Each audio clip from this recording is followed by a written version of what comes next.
आपला पातळ पोह्याचा चुडा खाण्यासाठी रेडी झालाय गाईस।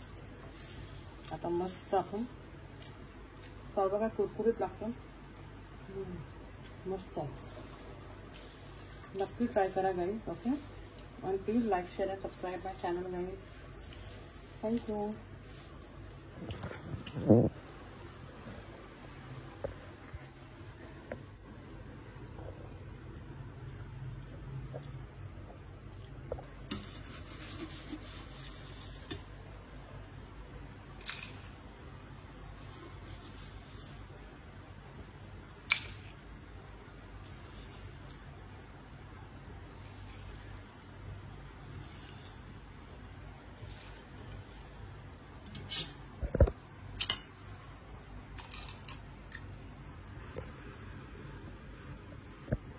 काढून आपण या स्टीलच्या डब्यातच टाकूया, कारण आपल्याला चुडा झाल्यानंतर फिरवायला बरं पडणार याच्यामध्येच।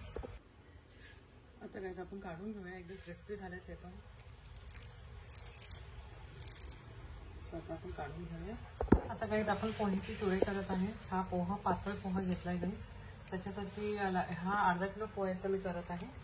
शेंगदाणे घेतलेत मी कमीत कमी 100 ग्रामच्या वर शेंगदाणे गाईस। काजू घेतलेत 50 ग्राम, बेदाणे म्हणजे हे किशमिश घेतलेत गाईस। खोबरं घेतलं अर्धी वाटी, हिरवी मिरची लांबट असे काप करून कट केलेत बारीक, कढीपत्ता पण बारीक केले गाईस। याच्यामध्ये घेतलेत बडीशेप, जिरं, राई आणि हळद पावडर। हे सर्व साहित्य आपल्याला फोडणीला लागणार आहे। ह्याच्यामध्ये हिंग लागेल, साखर लागेल, मीठ लागेल, हे सर्व आपल्याला ऍड करायचं आहे। सो करतानाच मी तुम्हाला दाखवणार आहे गाईस। परत थोडासा तेल ऍड करूया, मीठ ऍड करूया, सेम प्रोसिजर आहे। ओके, आणि आपल्याला पोहे ऍड करायचे। हे पातळ पोहे म्हणून थोडंसं आपण असं भाजून घेतात ते क्रिस्पी होण्यासाठी। नंतर जाड पोहे घेणार तर तुम्हाला ते तेलामध्ये फ्राय करावं लागतात। ओके, आणि जास्त आपण फिरू नका, ते तुटतात। आता आपण सोडून देऊया।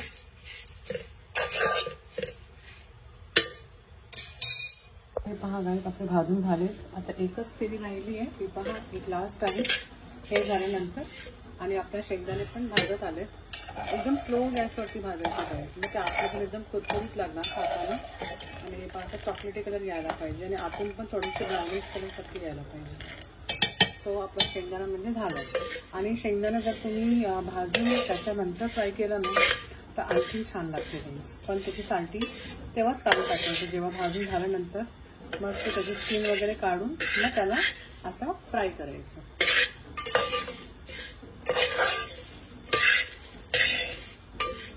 ते असं खालून वर करायचं, कारण मग तुटत नाही। थोडेफार तुटलेत म्हणजे पोहे, कारण आता तसं ऊन पण नाही, उन्हामध्ये 2 दिवस मी ऊन देते, त्याच्यानंतरच मी करायला घेते। उन्हात ठेवल्याने काय होतं गाईस, पोहे असे अकसत नाही, म्हणजे फोल्ड होत नाही। जरासं आपण तेल ऍड करून थोडंसं मीठ ऍड करून टोपात ना मग आपण पोहे भाजायला घेतात ना तेव्हा असे फोल्ड होत नाही ते पोहे, असे म्हणजे असे बेंड होत नाही। ओके, सो आता ऊन नाही आपल्याकडे, पण नरम पडलेत पोहे म्हणून ते थोडेसे असे फोल्ड होतात।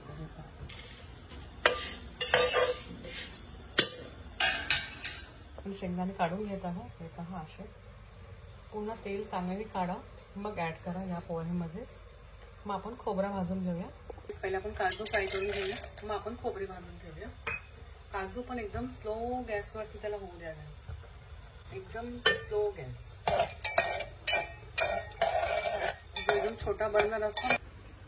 आता गाईस हे पहा आपले काजू पण छान एकदम ब्राऊन कलर झालेत। काजू पण काढून घेऊया आपण आता, मस्त झालेत कलर, एकदम कुरकुरीत झालेत गाईस। आपण काढूया। आता आपण खोबरा करायला घेऊ गाईस। आपले काजू झाले, शेंगदाणे झाले, आता आपण खोबरा ऍड करूया। ते पण एकदम स्लो गॅसवर।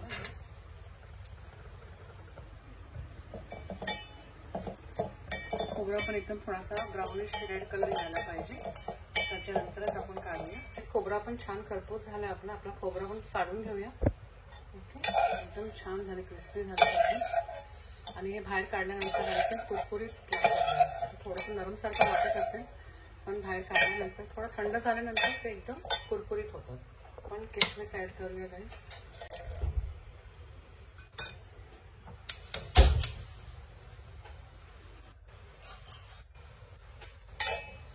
तुम्ही याच्यामध्ये डालिया पण ऍड करू शकता. चण्याची डाळ असते जी चटणीची, ते पण तुम्ही ऍड करू शकता.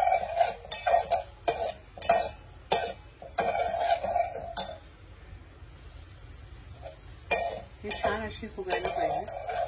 मग आपण काढूया.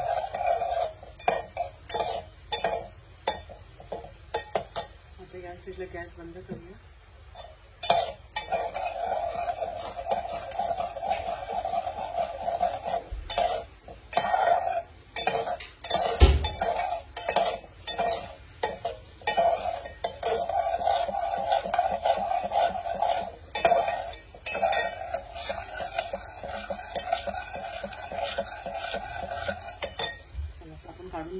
आता आपण फोडणीची तयारी करूया. आता गाईज आपण कढीपत्ता पहिला फ्राय करून घेऊया आणि मग नंतर मिरची फ्राय करून परत आपल्याला ह्याच्यामध्येच ऍड करायचं आहे. ओके, म्हणजे राई कढीपत्ता हे सर्व एकत्र असा नाही फ्राय करायचा ह्याच्यामध्ये. असं आपण कढीपत्ता ऍड करूया. एकदम कुरकुरीत झाल्यानंतर कढीपत्ता आपण काढून घेऊया.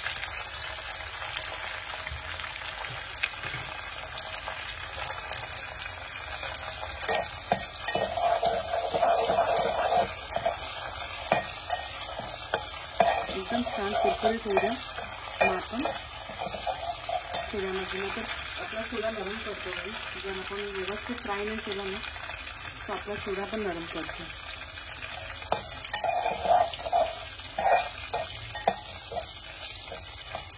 असा आवाज यायला पाहिजे, सर सर सर सर असं.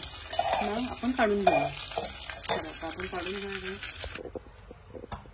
पहिले गाईस झाकण बंद करून हे मिक्सिंग करून घेऊया.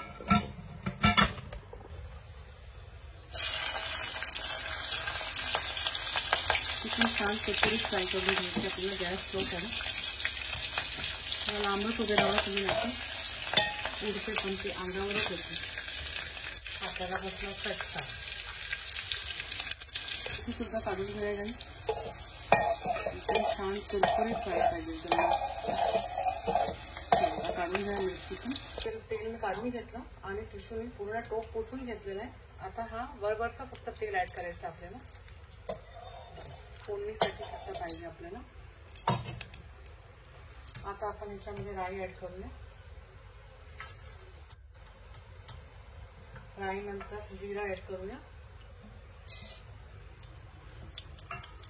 आता जिरा ऍड करूया. तुम्ही याच्यामध्ये तीळ सुद्धा ऍड करू शकता गाईस. जिरा ऍड केला आहे. तुम्ही ह्याच्यामध्ये चुऱ्यामध्ये सायट्रिक ऍसिड असते ना, लिंबूचा फूल बोलतात त्याला, लिंबू फूल, ते पण तुम्ही ऍड करू शकता थोडा आंबटसाठी.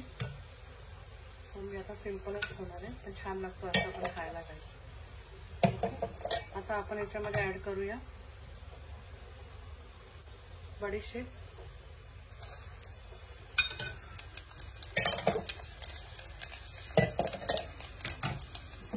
ओके, आणि हिंग ऍड करूया.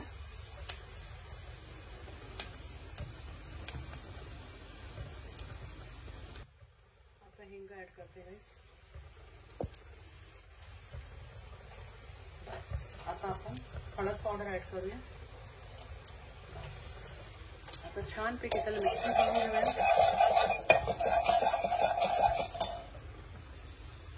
आणि आता गॅस बंद करूया या स्टेजला.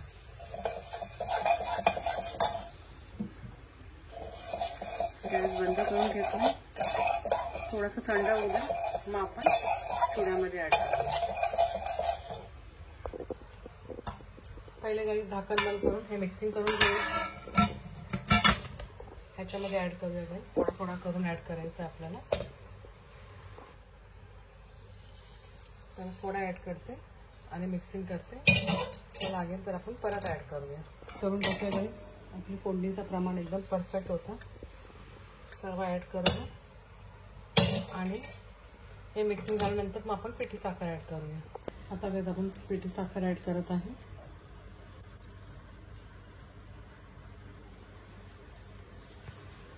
आणि थोडा मीठ ऍड करूया. मीठ आपण भाजताना पण ऍड केलं होतं, सो आपण थोडं कमीच ऍड करूया. पहिले मिक्सिंग करून बघूया परफेक्ट असेल मग ठीक. आता आपण मिक्स करून घेऊया परत. हे बघा गाईस, आपला परफेक्ट चुडा रेडी झाला आता खाण्यासाठी.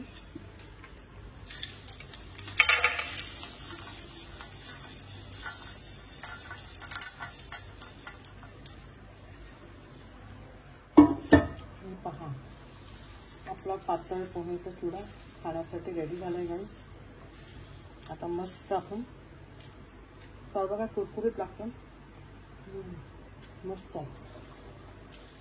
नक्की ट्राय करा गाईस. ओके, आणि प्लीज लाईक शेअर आणि सबस्क्राईब माय चॅनल गाईस. थँक्यू.